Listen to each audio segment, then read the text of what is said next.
Welcome to the Cambridge Daily News. I am your host, Daniel Ortiz, and welcome to today's segment. Today we will be talking about drug trafficking. For this report, I have researched and explored the issue of drug trafficking and its impacts on a nation. There are many effects of drug trafficking in the world, but in this report, four of them will be applied to the issue: crime, economy, health, and culture. Drug trafficking affects many countries such as Mexico and my area, Miami, Florida. There are many programs underway to try and limit drug trafficking either locally or internationally. I will conclude this report with suggestions of some methods for solving this issue in my area, Miami, Florida, as well as around the globe.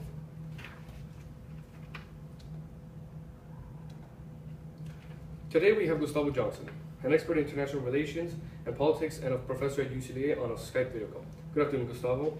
Can you tell us how drug trafficking affects crime?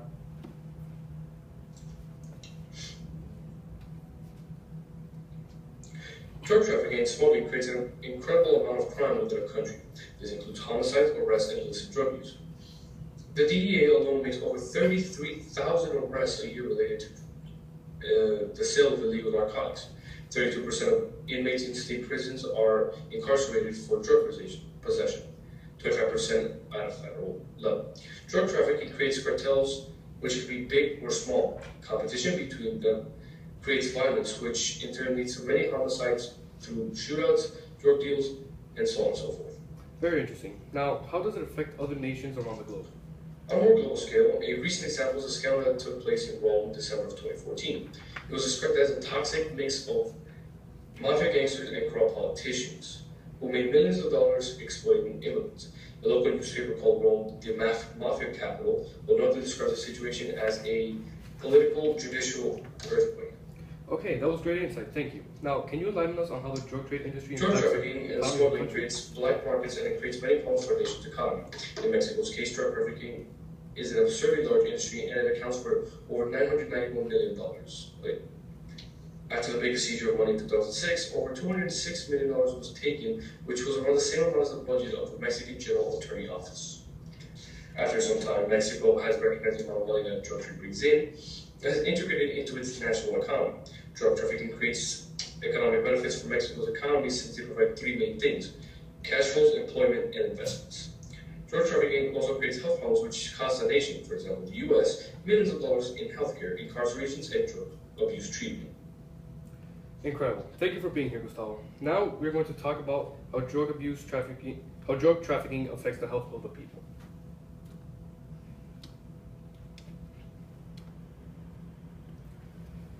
Health and drugs go hand in hand in many ways, whether they are prescription medication drugs or recreational drugs being used by the general public or by small groups of people in more lower income areas. A local example of drug abuse caused by drug trade is heroin abuse in South Florida, which has reached an epidemic level. According to a Reuters article, heroin-related deaths have risen 89% statewide between 2011 and 2012, from 69 to 117. Within the city of Miami-Dade, the deaths have risen 120% from 15 to 33.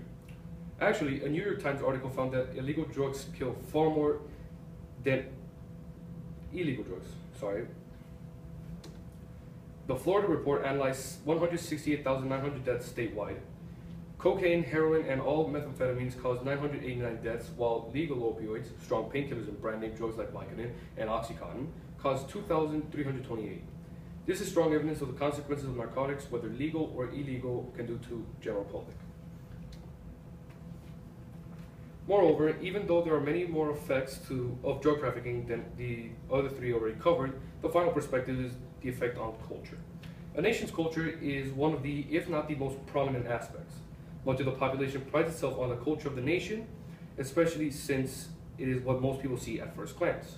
When a country's culture is threatened, ridiculed, or criticized, a native will most likely be offended or feel threatened themselves. The main source is Michael K. Jones for International Relations. He writes on the lasting effects of drug trade in Mexico.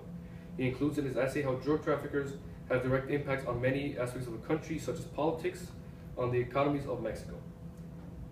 This source is pretty reliable since it is an international politics scholar website. Jones does not have vested interest, is a neutral party, and has the expertise since he has done much research on the subject.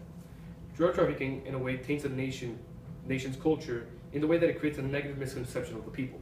A prime example would be Colombia and the exportation of cocaine in the 1980s and Mexico's myriad of drug cartels in recent years. Many people in other countries who are uneducated on the subject will many times assume people of that nationality automatically partake in some form of drug trafficking. Others will joke about it with friends from said country. Colombia is one of the most famous, or rather infamous, examples of drug trafficking due to the notorious Pablo Escobar and his vast drug trafficking syndicate in the 1980s. This resulted in Colombia becoming the world's largest cocaine exporter and the U.S.'s most dominant distributor. This led to an increase in crime in large parts of Latin America and Miami. This created a lot of societal issues such as fear of cartels, drug use within social gatherings, and many educational programs in schools. Mexico has been affected by drug trafficking in many ways. The anti-narcotics discourse created an atmosphere of fear, and this helped legitimize political violence. In many areas of Mexican society, drug trade has been beneficial. This may be beneficial for smaller economies such as rural communities, since drug producers and distributors create employment, income, and other investments. This also means that drug trade creates opportunities in areas that have been marginalized by the federal government. Now we're going to be talking about ways of addressing the issue. After researching and reading through various articles found on the internet and provided by my group members, I have come up with some ways of addressing the issue. It all starts with the people within the country and educating them. Some methods for educating the people is through social media and community programs that inform people of the dangers of drug trafficking and of the consequences that can come from partaking in the trafficking of illegal narcotics. Another form of addressing the issue is decriminalizing certain narcotics such as marijuana or cocaine. Even though some drugs are particularly dangerous to people's health, making them illegal or decriminalized will substantially decrease the demand for the narcotics in countries. This method obviously comes with many potential problems such as facilitated drug abuse, which in turn causes various health problems.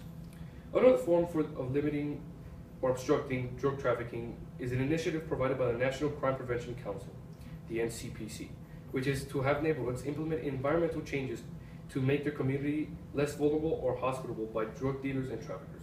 This is a great way of combating the issue of drug trafficking because it fights the problem from within the country and pushes the traffickers out from the inside.